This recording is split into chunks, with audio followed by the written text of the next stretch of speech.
Hey, this weekend we're finally able to watch Black Widow after more than a year without Marvel movies. I have no idea about the tone of this film, but I would love it if it has like the same vibe that the second Captain America movie had. So let's do this movie, but first remember to hit that button and subscribe if you like movies as much as I do. Okay, done? Okay, let's begin. This movie starts off with the Cap Usain bolting the National Mall in Washington. The Falcon is running too, more like strolling in my opinion. They don't know each other yet. Anyway, they exchange a few words about life once you come back from deployment, and then Sam tells Steve he should listen to Marvin Gaye. Steve writes that on a small notepad where we can see some other interesting stuff like Star Wars, Steve Jobs, and the Berlin Wall. All the regular things every time traveler should catch up with. I mean, I know he's not a time traveler, but we don't have enough frozen superhumans to make a reference to that. Black Widow picks him up and they get to a ship, where they have to rescue some SHIELD members because the ship was attacked by pirates. This is an awesome sequence, especially because of Steve's kicks, heck, that must have hurt.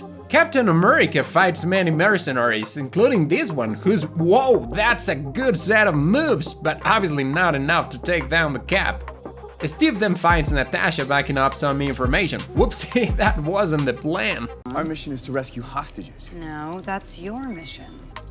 Back to the headquarters, Steve is not that happy with Nick Fury for hiding that part of the mission, but Fury compensates him by showing his private collection of helicarriers, part of a new program to keep an eye on, well, everybody on Earth, having the power to eliminate threats in seconds.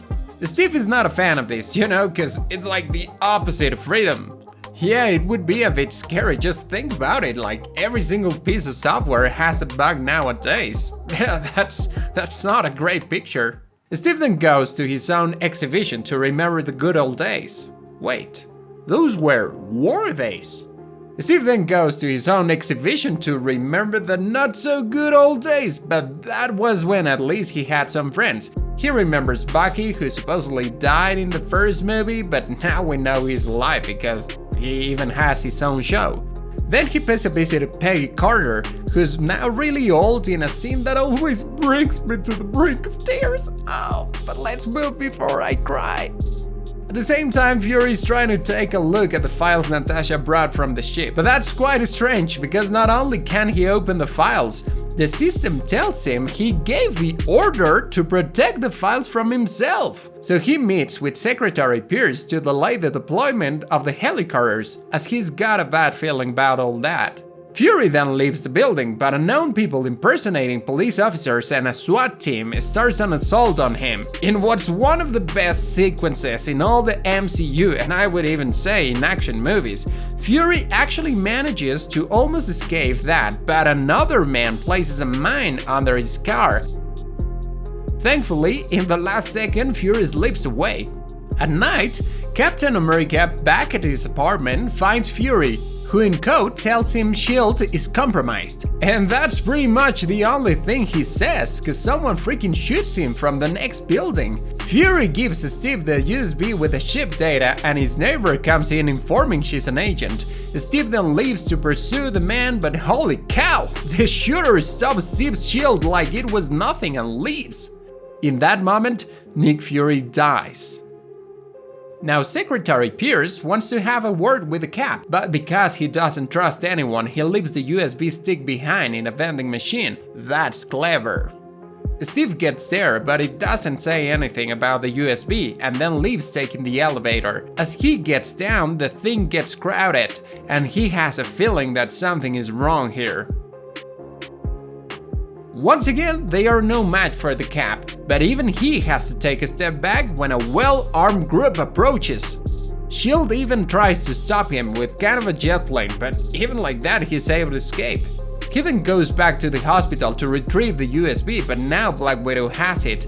They have a small discuss about it, but then they agree they are on the same side. The spy also says that the man who killed Fury could be the Winter Soldier, who's like a legend, but real, cause we saw him. They go to an Apple store to find the location where the file that nobody can open was made.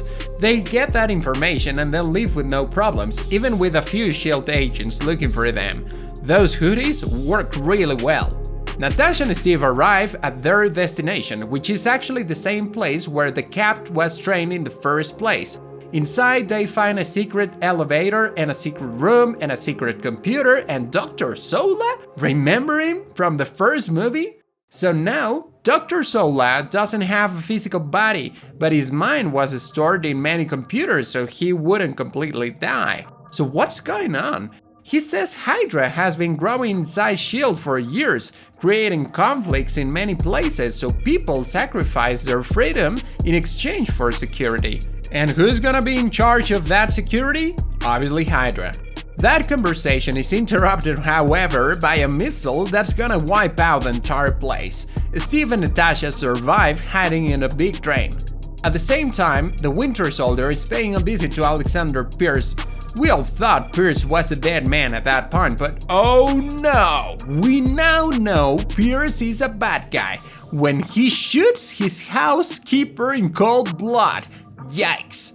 The Cap and Black Widow hide in Falcon's place. They talk a bit about the whole situation and they arrive at the conclusion that Pierce and many more are involved with Hydra in some way. They kidnap one of SHIELD's Hydra's members to make him talk. Now we know the plan is to take down millions using the helicarriers. Those Hydra considers, obviously, to be its enemies. They go back to the road but are interrupted by an unexpected guest. It's a Winter Soldier, baby! A fight starts and things aren't looking exactly good for our heroes, who manage to take down a few men, but not the Winter Soldier. That guy is tough. He and the Cap start fighting, and when his mask falls, what? That was so unexpected! I mean, it was unexpected back then. The soldier leaves and the rest are arrested, but Maria Hill helps them escape. That's when we find out Fury is actually still alive. They make a plan and set out to SHIELD headquarters. They first take communications and let everybody know about Hydra's infiltration and about the danger of the helicarriers. Too bad, Hydra is able to launch the ships by themselves. Dang, it's like half of the building was Hydra's. Now the Falcon and Captain America will have to replace some chips in the ships to stop them. That was difficult. At the same time, Black Widow stops Pierce after disguising as a member of the World Security Council. Cause yeah, there is a World Security Council. Nick Fury gets there later too. The team replaces 2 chips, but the third one is gonna be a problem, cause the Winter Soldier is there and rips off one of Falcon's wings. The captain then faces the soldier. It's a very tight match, but in the end, Steve leaves Bucky unconscious.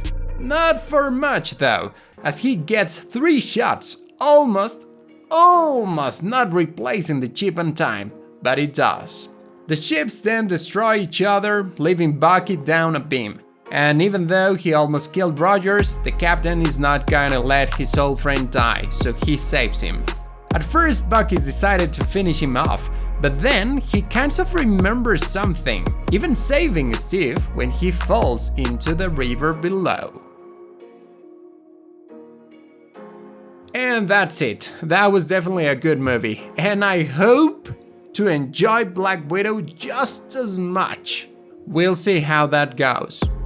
Anyway, I am David, have a good day and see you soon. Bye.